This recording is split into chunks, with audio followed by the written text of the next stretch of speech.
Râu pui na ram kal san ni lali swa lo kal kasia anun apeta kalvaria kei miswal chan dam na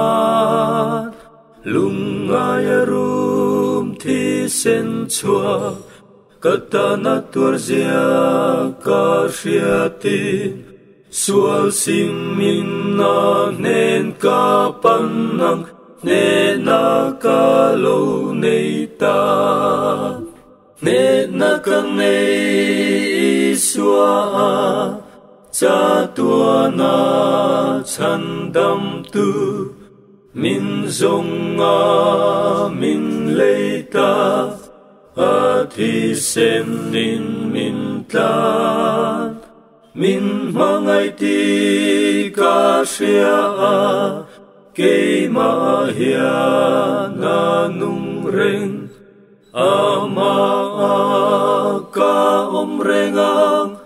ne in ka ngam zela ti dam na le ten phai na thei na mak ta ka nei ka sia ke bai te ke na kal tira mi del mita ti va ke po isu lo kala ka liam ti dam ve ang che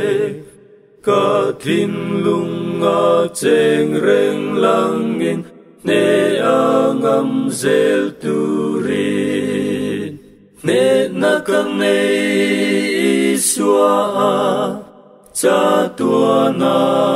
chan dam tu min zong a min leita a thi sen nin min tlan min mangai ti ka sia a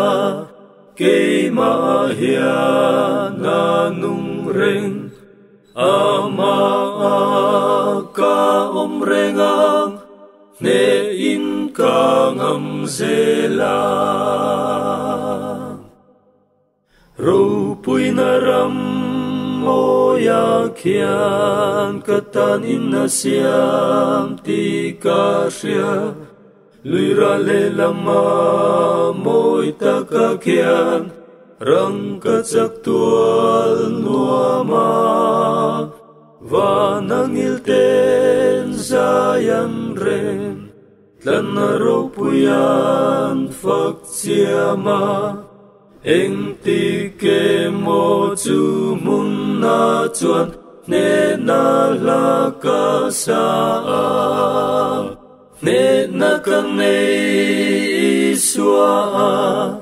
cha tua na chan dam tu min zong a min leita a thi sen nin min tlan min mangai ti ka sia a ke ma hia na nung reng ama ka om rengang ne in ka ngam zela